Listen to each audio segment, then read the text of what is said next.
Hi there, thank you for tuning in to the brief video overview for the Hurricane Tracker app for iPhone.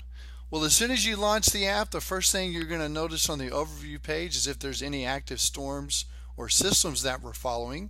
You can see in the Atlantic we don't have any systems as indicated by the zeros on the main four icons at the top.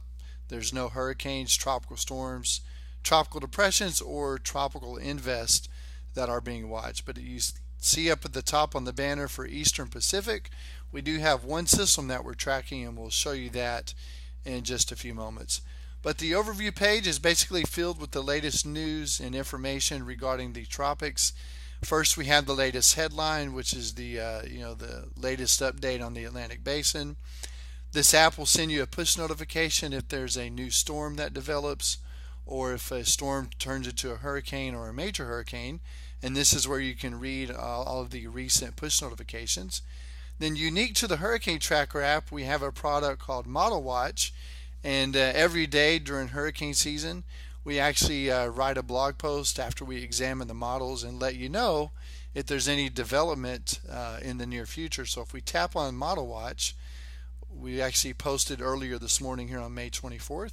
You can see we do a brief write-up, talk about the models, and usually put in a couple of graphics and kind of give you an outlook for what may be coming down the line within the next week or two.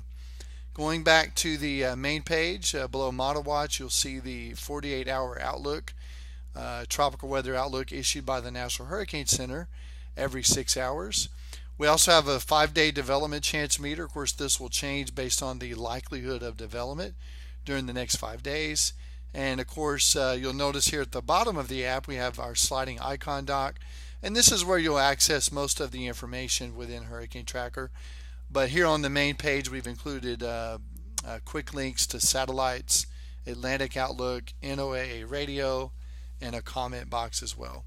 So if we click on the current storms tab here on the bottom sliding icon dock, once it loads up, you'll see here in the Atlantic we don't have any systems. But if we tap over to the Eastern Pacific, we do have one system we are following, the first hurricane of this season, which is Hurricane Amanda. And if we tap on Amanda, this will show you what the storm page looks like here in Hurricane Tracker. And once it loads up, you'll see you're presented with the latest forecast track from the National Hurricane Center, the latest satellite loop. And if you double tap on either one of these, you can zoom in pretty quick, and that way you can look at it in a little bit closer detail. But if you scroll down, you'll see you get access to the public advisories that are issued by the National Hurricane Center, their forecast discussions, satellites for that system. We do audio updates when it's the hurricane season. We'll let you know in a 1 to 2 minute audio briefing as to what's going on in the tropics. And when there's storms that are out there, especially close to land, we'll do frequent video updates. And of course, we have a presence on social media as well, where we do post other items.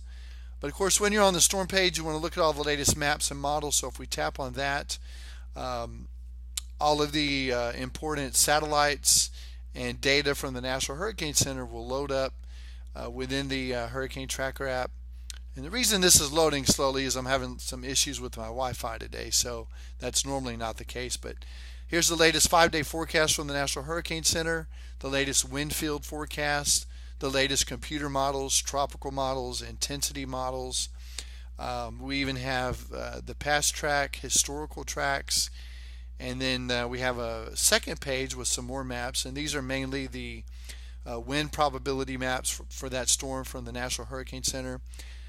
But what we like about Hurricane Tracker is you can just scroll with the flick of your finger up and down and quickly see all the maps and information without having to do a lot of tapping or doing a lot of back and forth. So Hurricane Tracker is updated in real time. So as soon as the National Hurricane Center updates a storm or issues advisories on a new storm, you'll see those products automatically propagate into the Hurricane Tracker app. Down here on the sliding icon dock, we have quick access to the Outlook. Again, we have Model Watch in there, which is our product, where we update you on what the models are showing. And then, of course, the Outlook discussion that is issued by the National Hurricane Center with their percent chance of development when we have systems out there. And we have some high-level maps for those of you who are a little more advanced with the tropics. and also the audio outlook from the National Hurricane Center in audio form. We also have a data feed, which is a good way to access satellites, our real-time tropical information feed. There's another way to get to Model Watch. You can look at storm names in history, the sea surface temperature, Saffir-Simpson scale. But again, most of these are located here on the bottom.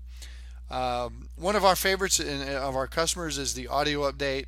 So if you tap on this, you can't hear it in this video, but every day we issue a audio update on the tropics to kind of let you know what's going on.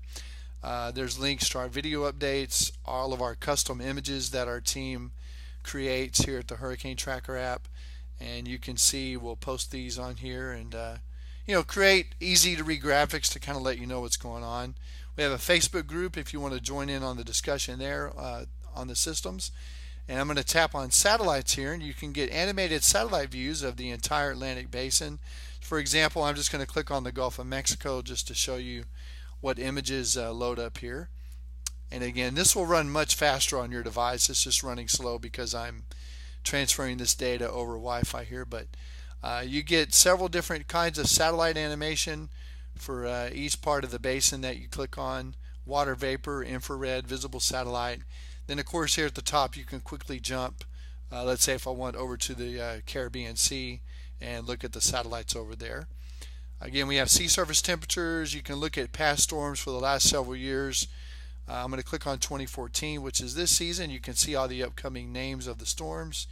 And if we go back to 2013, you can see we had 15 total storms. 13 of those were tropical storms.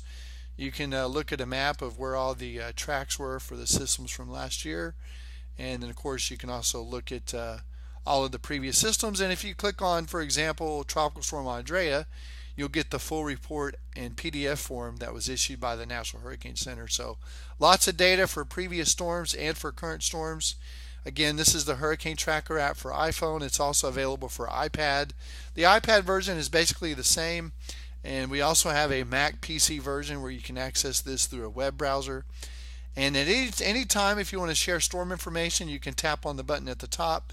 It'll do a screen grab of whatever you're viewing there in the Hurricane Tracker app, and you can share that data with friends, family, colleagues, neighbors, and kind of keep them informed as well. So this is the Hurricane Tracker app. It's available in the App Store. Thank you so much for taking the time to check out our app, and we hope that if you do download it, that you find it very useful during hurricane season. Thanks for watching, and have a great day.